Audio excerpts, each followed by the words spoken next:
I got called out by Zhiyong's physio. Alright, so the other day I posted this video of Zhiyong doing a massive clean and jerk of 198 kilos at the Tokyo Olympics, and I made this comment about hip shifts and it went kind of viral.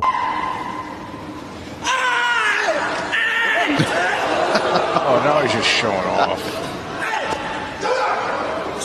He had to work for that, though. He did. Yes, he did. But he got it done. He was all over on his left leg. And if you want to check out my guide on viral content creation, there's a link for that down in the show notes. Anyway, Zhiyong's physio, or at least a physio that was working for Zhiyong for a very specific period leading up to this competition, responded on LinkedIn, which I believe is some sort of social media platform for coaches and physios who cannot handle self-employment. Anyway, here's what he had to say about it. Strength and conditioning social media is become a disease. I think that might have been a typo. The current trend is for coaches to post videos of athletes they have never coached and comment on it like they are an expert, even though they haven't got a clue what's actually been happening in training.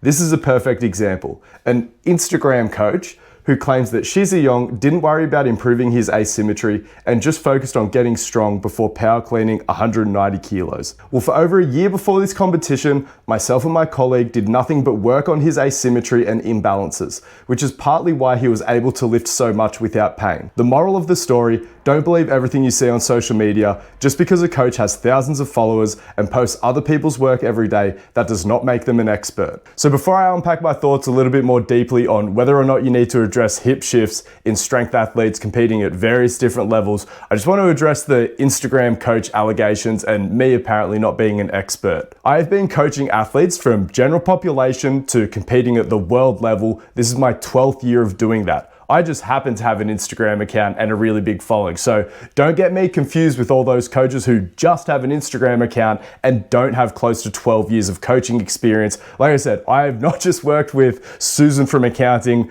This is going to be relevant later though, because I have worked with every single level of athlete, from Susan from accounting all the way up to specifically strength athletes competing at an international level. I also get paid by other experts in this field to educate them because they respect my opinion on these things, because I have a good body of work, both in terms of the educational information that I share online, but also the results that I've managed to get with my own clients. So if working in this field for over a decade, working with people face to face, training people at all different kinds of levels and abilities, and being an educator for other experts in this field makes me an Instagram coach, I guess that makes this guy a LinkedIn coach. So it's a pretty level playing field. And I'm also in agreement with one of his points. I really don't like it when coaches build their entire online profile just using footage and examples of athletes that they've never trained in their life. If you scroll through all my content, you'll notice that majority of it is actually just posting my own training or posting one of my clients' training on my story, which I do from time to time. Occasionally, I will use an example of a high-level athlete to make a point about something. I don't think there's anything wrong with doing it occasionally. All right, now that that's out of the way, let's talk a little bit about how Xi's hip shift has affected his performances at the highest level. And then after that, I'll unpack my thoughts on hip shifts a little bit more broadly. Now, a few things about Xi's hip shift. So from what I can tell, Xi has had this hip shift his entire career, and it obviously hasn't stopped him from succeeding at the highest level in his sport. Now, a lot of people will be like, well, it's caused him a lot of pain, but you don't really get to the Olympics in Olympic weightlifting without suffering from some injuries and potentially dealing with some ongoing or chronic pain. And whatever work they did in this entire 12-month period where they were trying to address his hip shift, it didn't correct his hip shift. He still has a massive hip shift and he's still crushing it at the highest level. What taking time away from really intense training and doing little fluffy corrective exercises to try and address this hip shift probably did was just give him an amount of time that allowed his body to calm down, and then they would have gradually reintroduced the heavy training dose. So it's just your classic calm shit down, build shit back up. I think this is something that coaches need to be much more aware of. Corrective exercise gets way too much credit. It really often is a distraction or just a way to keep people moving while we let this whole process play out of calm shit down, build shit back up. You don't need to take time off training completely to calm things down. You just need an overall reduction in training dose, keep it moving. This is what the corrective exercises allow us to do because they sure didn't fix his hip shift. The body heals itself and then you get back into hard training, and the person who prescribed the corrective exercise gets all the credit for fixing you. Again, it doesn't matter if it's hip or back pain from a hip shift, a tendinopathy, or some sort of muscle strain on another part of the body, the premise of 99% of good rehab is literally just calm shit down, build it back up. Now, maybe this physio would argue that they managed to achieve a slight reduction in this hip shift, but it didn't really seem to do anything for his performance. She has been clean and jerking well above 190 kilos for the last 5 or so years leading into this competition. And who's to say that he wouldn't have just injured the other side of his body if they actually managed to make him symmetrical? We actually have a good example of that from a high-level strength athlete in the comments section of the post I made about this topic. The load has to go somewhere, and when you're trying to push the limits of the human body, things are gonna break. Making people more symmetrical doesn't really make them more bulletproof.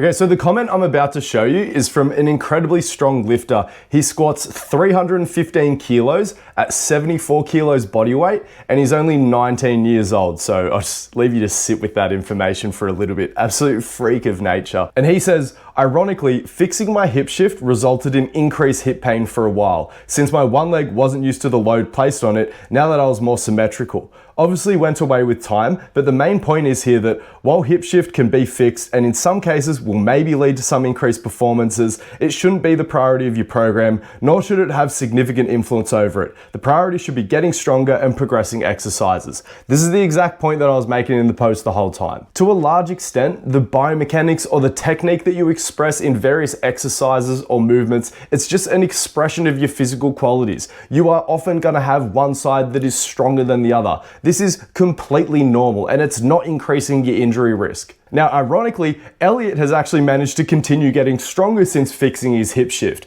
Not really the case for Zhiyong. This isn't me trying to throw shade at anyone, it is what it is. Fixing a hip shift isn't just this automatic performance increase or reduction in injury risk and pain. So now let's get into how I feel about hip shifts more generally. For a lot of people at the beginner, even up to the advanced intermediate stages of their strength training career, hip shifts are going to reduce over time, just as your muscle bulk increases and your ability to coordinate a bilateral squat pattern improves. We actually have good evidence out there that people get more symmetrical over time just by doing bilateral barbell lifts. I couldn't actually find the PMID for the paper in my notes, so if I manage to track it down later, I'll stick it in the notes down below. And as someone who has worked with strength athletes at every level, from Susan from accounting, who just wants to learn how to squat on her lunch break, all the way up to people who are competing at international level competitions, we see far too many coaches and athletes making such a big deal out of the tiniest little hip shifts, and it just ends up being a fear-mongering tactic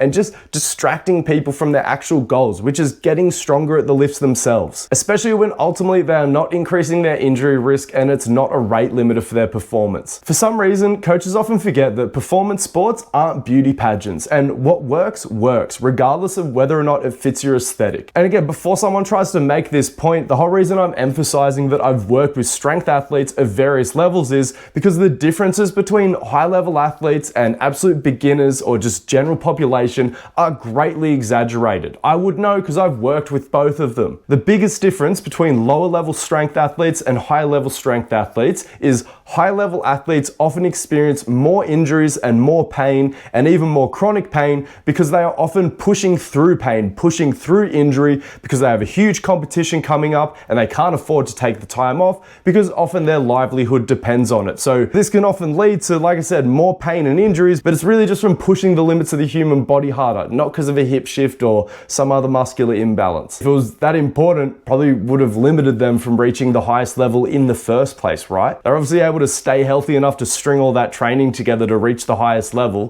Why is all of a sudden it becomes a problem? So it's not a problem up to 190 kilo clean and jerk, it just becomes a problem above that? I find that hard to believe, and I think that's extremely poor rationalization. The things associated with pain and injury and the laws of physics don't change that much over a couple of kilos. I'm not even against athletes choosing to work on their hip shift if they personally find it uncomfortable or even just annoying. But in my vast experience, it's more often than not that the athlete doesn't actually have a problem with it. It's just some coach or some uneducated physio who's trying to scare them about it when it's not even presenting problems for them. Anyway, if you're interested in making your athletes bigger, stronger, and faster without worrying about nonsense like hip shifts that are ultimately just a distraction, check out the notes down below. There's a bunch of resources where you can choose to learn from me, or there's a couple of free programs you can grab. If not, there should be a couple of videos that YouTube is suggesting to you, so just go and binge some of my content, and I'll see you with another video in a couple of days. Thanks for watching.